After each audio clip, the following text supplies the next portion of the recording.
Hello everyone, welcome to শিলামণি lifestyle.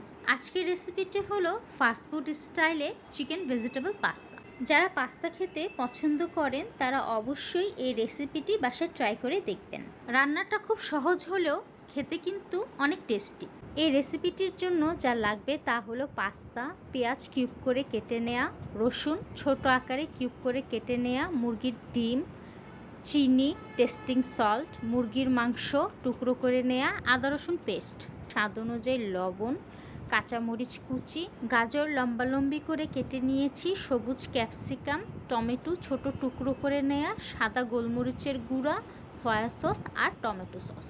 ডিমের মধ্যে অল্প পরিমাণ লবণ ও সাদা গোলমরিচের গুঁড়া অ্যাড করে দিয়ে কাঁটা চামচ দিয়ে ডিমটা ভালো করে ফেটে নেব। দেন মুরগির মাংসের সাথে আদা রসুন পেস্ট, অল্প পরিমাণ লবণ, সাদা গোলমরিচের গুঁড়া অ্যাড করে দিয়ে মাংসটা ভালো করে মেখে নেব।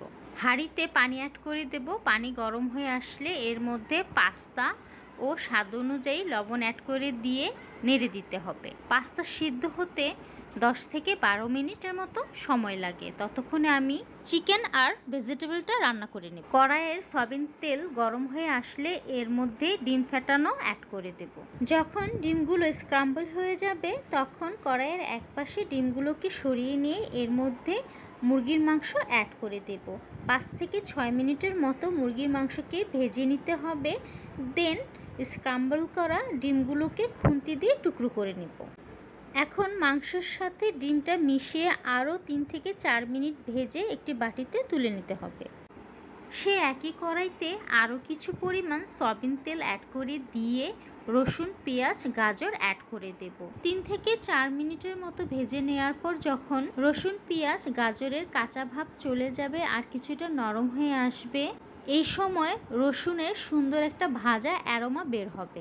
ঠিক তখনই এর মধ্যে ক্যাপসিকাম, কাঁচামরিচ কুচি, টমেটো কুচি ও সামান্য পরিমাণ লবণ অ্যাড করে দিয়ে সবকিছু ভালো করে মিশিয়ে নিতে হবে। 2 থেকে 3 মিনিটের মতো মিশিয়ে নেওয়ার পর এর মধ্যে ভেজে রাখা মাংস ও ডিমগুলো অ্যাড করে দেব।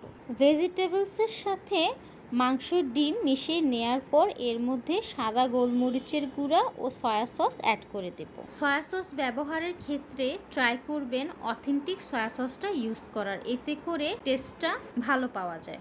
সয়া সসের টেস্টটা লবণাক্ত হয়, তাই আমি প্রথমেই অল্প পরিমাণ লবণ রান্নাটিতে অ্যাড করেছিলাম। 3 থেকে 4 মিনিটের মতো রান্নাটি নেড়ে এর মধ্যে বয়েল পাস্তাগুলো অ্যাড করে দিয়ে রান্না করা ভেজিটেবলস, চিকেন, ডিমের সাথে মিশিয়ে নেয়ার পর এর উপর স্বাদ অনুযায়ী সুগার, টেস্টিং সল্ট আর টমেটো সস অ্যাড করে দিয়ে রান্নাটি আবারও ভালো করে নেড়ে দিতে হবে।